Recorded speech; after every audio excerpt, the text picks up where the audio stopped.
Hello people, this is Sakshi. Welcome to the channel Pianisticious. Thank you so much for clicking on this video. So we have completed the 7 days together और हमने 7 दिन में chapters complete कर लिए हैं. The chapters that we have completed means a lot to us because हमने हमारी preparation के starting के 7 days में ही बहुत सारा section complete कर लिया है. हमने human digestion chapter complete किया है, breath in and exchange of gases complete किया है, cell the unit of life, living world, cell cycle, plus हमने बॉडी फ्लूइड्स एंड सर्कुलेशन भी कंप्लीट किया है including the excretory products and elimination too with the chemical coordination and integration including biological classification of plant kingdom. सोचो ये सारी चीजें सुनने में ही ज्यादा लगी ना. You have completed all these things too including we have completed the moving charges and magnetism. We have also completed chemistry, some basic concepts of chemistry. We have completed the periodic classification chapter. We have completed the gravity chapter. We have completed chemistry, surface chemistry. We have completed the dual nature of radiation too. So हमारे पास बहुत सारे chapters हो गए हैं and अगर आपका कोई भी chapter रह गया है so this is the day for you.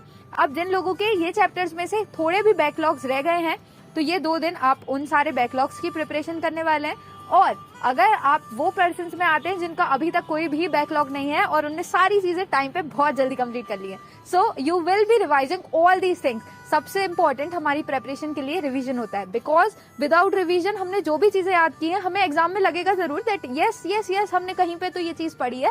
We will be also imagining that book और दैट पर्टिकुलर पेज और the section of that book too. हमें याद आएगा कि यार शायद इस पेज पे या फिर बुक के इस पेज पे या इस कोने पे वो आंसर दिया हुआ है, but we will be finding very difficult in guessing that answer. So make sure that you are giving your perfect time for the revision too.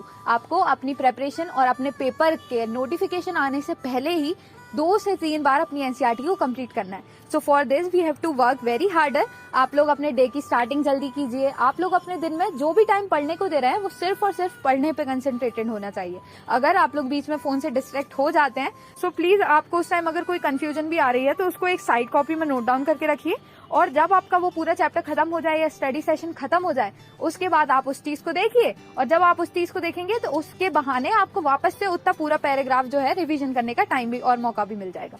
So after that please make sure कि बहुत सारे लोग क्या करते हैं कि starting में आप लोग स्टार्टिंग में इनिशियली बहुत अच्छे से पढ़ रहे होंगे लेकिन धीरे धीरे कैजुअलिटी इंक्रीज हो जाती है.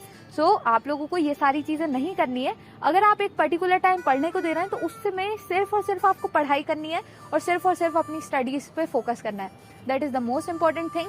रोज आपको रात में सोते टाइम अगर आप नेक्स्ट डे के लिए प्लान करो दैट इज वेरी बेटर. और उससे पहले का जो एक टास्क है और आपको रोज कंप्लीट करना है that is revising everything each and everything that you have studied the whole day. आप जितनी बार रिवीजन करने वाले हैं हर बार रिवीजन टाइम पहले वाले रिवीजन टाइम से कम होगा.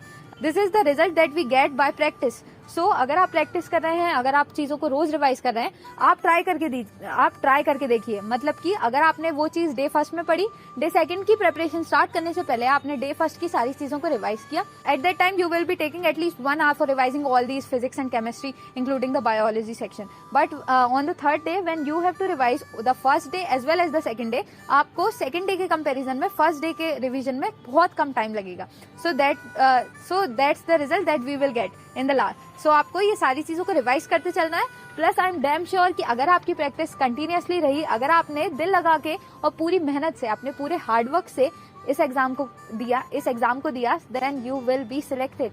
There is no one who can stop you from getting selected. और सारी चीजें कंप्लीट होती जाएंगी and what you have to do is just do a hard work with consistency.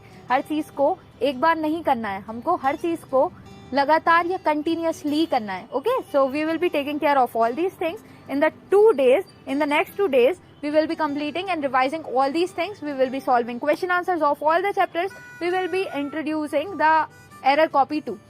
अब आप जो भी क्वेश्चन आंसर जो आपने अपनी फिजिक्स या chemistry including the biology section complete कर लिए थे बट उस टाइम के आंसर देखने के बाद भी इस बार वो आंसर वापस से गलत हो रहा है, so you will be noting down them into a single particular copy. इस कॉपी को आप रेगुलरली अपनी मिस्टेक्स नोट डाउन करने के लिए यूज करेंगे and that copy will be very useful for you क्योंकि ये कॉपी वो सारी चीजें कंटेन करेगी जिनमें आपकी यूजुअली मिस्टेक्स होती हैं. So you will be finding very easy कि आपको मेनली आपकी जो भी डिफिकल्टीज हो रही हैं वो एक ही बार में आप सारी चीजों को रिवाइज कर सकते हैं. So please make sure that you are making an error copy too जिसमें आप अपनी मिस्टेक्स और जो भी चीजें that you are finding very difficult to memorise और understand, you will be noting down all of these things in that copy too. So This is Sakshi. That's all for today, and I will catch you in the next video.